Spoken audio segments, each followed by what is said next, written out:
Top 20 chronic disease और उसके shocking fact का ये लास्ट पार्ट है। अगर आपने अभी तक पिछले 4 पार्ट नहीं देखे हैं तो इसका मतलब आपने एक बहुत इंपॉर्टेंट इंफॉर्मेशन मिस कर दी है, जो इंफॉर्मेशन हर किसी को पता होनी चाहिए, क्योंकि ये बीमारी बहुत तेजी से फैल रही है, सभी में फैल रही है, तो सभी को इससे अवेयर होना चाहिए। सबसे पहले बात करते हैं विटामिन डी की। तो विटामिन डी की डेफिशिएंसी भारत में 80% लोगों में देखी गई है।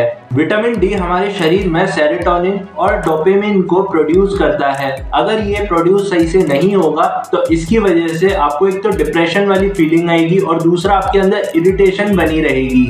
जिन लोगों को किसी भी तरह का जॉइंट पेन है, चाहे वो नी पेन हो, चाहे वो बैक पेन हो, तो ऐसे केस में उन्हें ये समझना चाहिए कि आपके शरीर के अंदर अगर विटामिन डी की डेफिशिएंसी हो जाएगी तो आपके अंदर कैल्शियम सही से एब्जॉर्ब नहीं होगा, और कैल्शियम एब्जॉर्ब नहीं होगा तो आपकी जो हड्डियां हैं वो ब्रिटल हो जाएंगी, मतलब बहुत आसानी से टूट सकती हैं। विटामिन डी हमारे ब्लड के अंदर इंसुलिन को भी रेगुलेट करता है। अगर विटामिन डी की डेफिशिएंसी हो जाएगी, इसका मतलब जो ब्लड है उसके अंदर इंसुलिन सही से बनेगा नहीं। इंसुलिन नहीं बनेगा तो ब्लड में शुगर लेवल बढ़ेगा, जिसकी वजह से आपको एक तो मोटापा बढ़ेगा, फैट स्टोर होगा और आपका जो मेटाबॉलिक रेट है वो भी डाउन हो जाएगा। अब बात करते हैं इनफर्टिलिटी की। तो भारत में लगभग 6 में से 1 कपल को इनफर्टिलिटी की समस्या देखी जा रही है, और आप जान के हैरान हो जाएंगे, इसका जो मेन कॉज है वो है मोबाइल से निकलने वाली रेडिएशन।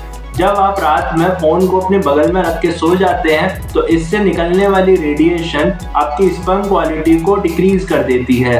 ना सिर्फ स्पर्म क्वालिटी को डिक्रीज करती है बल्कि ये एग का प्रोडक्शन भी सही से नहीं होने देती। बहुत सारे लोग काम करते समय लैपटॉप को अपने पैर पे यानी कि पेल्विक एरिया में रख लेते हैं, तो इससे निकलने वाली जो हीट है उससे भी स्पर्म की क्वालिटी डाउन हो जाती है। आपके गट्स का भी सीधा कनेक्शन फर्टिलिटी से होता है। तो जो लोग इनफर्टिलिटी से सफर कर रहे हैं उनको स्मोकिंग और जंक फूड बिल्कुल बंद कर देना चाहिए। जो आप प्लास्टिक कंटेनर्स यूज करते हैं, प्लास्टिक के बर्तन यूज करते हैं, या फिर आप नॉन स्टिकी तवा या पैन यूज करते हैं, तो उससे निकलने वाले जो केमिकल हैं वो आपके अंदर हार्मोनल इम्बैलेंस का रीजन बनते हैं। हार्मोनल इम्बैलेंस होगा तो इनफर्टिलिटी तो होगी ही। Globally sperm count last 50 years में 50% से ड्रॉप हो चुका है, और अगर आपने इस पर भी ध्यान नहीं दिया तो आने वाले 10 साल में ये बहुत बड़ा नेशनल क्राइसिस बन जाएगा। अब बात करते हैं हेयर फॉल की, जो कि यूथ में तो बहुत कॉमन है, और इसका जो मेन रीजन है वो है विटामिन डी और B12 की डेफिशिएंसी, और ज्यादातर लोगों में इन दोनों चीजों की डेफिशिएंसी देखने मिलती है। 60% फीमेल्स में हेयर थिनिंग और हेयर डेंसिटी को रिड्यूस होते हुए देखा गया है, और इसकी जो सबसे बड़ी वजह है वो है hormonal imbalance, lack of nutrition और बहुत सारे स्ट्रेस। अगर आयरन की डेफिशिएंसी होती है तो ऐसे केस में भी हेयर थिनिंग की समस्या देखी जाती है, और ज्यादातर फीमेल्स के अंदर ही एनीमिया होता है, इसीलिए फीमेल्स के अंदर ही हेयर थिनिंग ज्यादा होता है। अगर आपके बाल ज्यादा झड़ रहे हैं तो एक बार चेक कर लेना कहीं आपको हार्मोनल इम्बैलेंस तो नहीं हो रहा, और अगर हार्मोनल इम्बैलेंस हो रहा है तो आप ये पता करना कि आप पूरे दिन में कितनी देर फोन या लैपटॉप यूज करते हैं, क्योंकि फोन और लैपटॉप ज्यादा यूज करने से हार्मोनल इम्बैलेंस होते हैं, और जिसकी वजह से आपका जो हेयर है वो लॉस हो रहा है। अगर डेली आपके सिर पे से 50 बाल गिर रहे हैं या 100 बाल तक भी गिर रहे हैं तो ये नॉर्मल है, लेकिन अगर 100 से ज्यादा बाल डेली गिर रहे हैं तो ये एक सीरियस इश्यू है। अब बात करते हैं माइग्रेन की। पूरी दुनिया भर में 1 बिलियन लोग माइग्रेन से सफर कर रहे हैं, और वुमेन्स के अंदर इसके चांसेस 3 गुना तक ज्यादा होते हैं, क्योंकि फीमेल्स के अंदर जो एस्ट्रोजन है वो एकदम से ड्रॉप हो जाता है, क्योंकि हार्मोन इम्बैलेंस हो जाते हैं।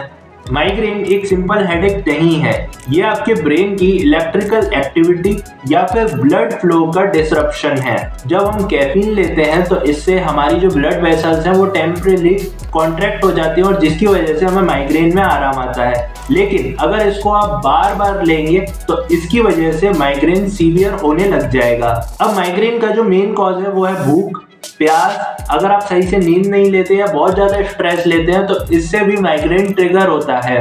और कुछ चीजें जैसे चॉकलेट, चीज, अल्कोहल, जब आप इसको लेते हैं तो भी ये माइग्रेन में प्रॉब्लम क्रिएट करता है, इसलिए इनको लेना बिल्कुल बंद कर दीजिए। अभी तक मैंने आपको 20 बीमारियों के बहुत सारे शॉकिंग फैक्ट्स बताए हैं, और अगर आपको ये वीडियोस पसंद आए तो ज़्यादा से ज़्यादा इसको शेयर करना।